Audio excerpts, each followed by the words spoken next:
ಹಾಗೆ ಈ ಫ್ರೇಮ್ ಅಲ್ಲಿ ಝೂಮ್ ಮಾಡಿ ನೋಡಿದ್ರೆ ದರ್ಶನ್ ಅವರ 3 ಪಾತ್ರದ ಫೋಟೋ ಇಲ್ಲಿ ಕಾಣುತ್ತೆ. ನನ್ನ ಪ್ರಕಾರ ಅದು ರಾಜ್ಕುಮಾರ್ ಅವರ ಮಯೂರ ಸಿನಿಮಾ, ವಿಷ್ಣುವರ್ಧನ್ ಅವರ ಜಮೀನ್ದಾರ್ ಸಿನಿಮಾ, ಹಾಗೆ ಅಂಬರೀಷ್ ಅವರ ಅಂತ ಸಿನಿಮಾದ್ದು.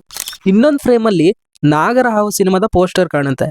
ಇವೆಲ್ಲ ನೋಡ್ತಿದ್ರೆ ದರ್ಶನ್ ಅವರು ಸಿನಿಮಾನ ಇಷ್ಟಪಡೋರಾಗಿರ್ತಾರೇನೋ ಅಂತ ಅನ್ಸುತ್ತೆ. ಅಚ್ಯುತಿ ಅವರ ಕ್ಯಾರೆಕ್ಟರ್ ಮೇಲೆ ತುಂಬಾ ಡೌಟ್ ಬಂದಿದ್ದು, ಇವ್ರಿಗೂ ಕೂಡ ಕುರ್ಚಿ ಬೇಕು. ಸೊ ಇವರಿಂದಾನೇ ದರ್ಶನ್ ಅವರು ಈ ಒಂದು ಪ್ರಾಬ್ಲಮ್ ಒಳಗೆ ಎಂಟ್ರಿ ಆಗ್ತಾರೆ, ಕತೆ ರೆಸೊಲ್ಯೂಷನ್ ಕಡೆ ಹೋಗ್ಬೋದು.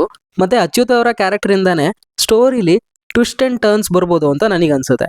ತುಂಬಾ ಕಡಿಮೆ ಫ್ರೇಮ್ ಅಲ್ಲಿ ದರ್ಶನ್ ಅವರು ಸೀರಿಯಸ್ ಆಗಿ ಇರೋದನ್ನ ನೋಡ್ತೀವಿ. ಈ ಒಂದ್ ಫ್ರೇಮ್ ಅಲ್ಲಿ ಮಾತ್ರ ಹಾಗನ್ಸುತ್ತೆ. ಹೀರೋಯಿನ್ ಕೂಡ ಶಾಕ್ ಅಲ್ಲಿ ನೋಡ್ತಾ ಇದ್ದಾರೆ.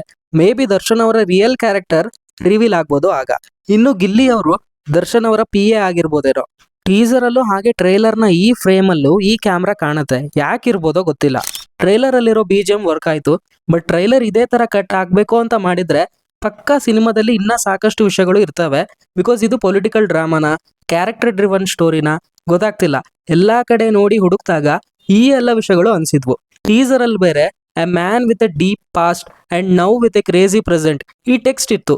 ಸೊ ಹಾಗಾಗಿ ಯಾವುದೋ ಒಂದು ರೀಸನ್ಗೆ ಅಥವಾ ಒಂದು ಸ್ಟ್ರಾಂಗ್ ಎಮೋಷನಲ್ ಪಾಸ್ಟ್ಗೆ ಈ ತರ ಪ್ರೆಸೆಂಟ್ ಅಲ್ಲಿ ಕ್ರೇಜಿಯಾಗಿ ಕ್ಯಾರೆಕ್ಟರ್ ಚೇಂಜ್ ಆಗಿದೇನೋ ಅಂತ ಅನ್ಸುತ್ತೆ. ಸಿನಿಮಾ ನಾರ್ಮಲ್ ಕಮರ್ಷಿಯಲ್ ಎಂಟರ್ಟೈನರ್ ಇದ್ರೂ ಟ್ರೀಟ್ಮೆಂಟ್ ಚೆನ್ನಾಗಿದ್ರೆ ವರ್ಕ್ ಆಗತ್ತೆ.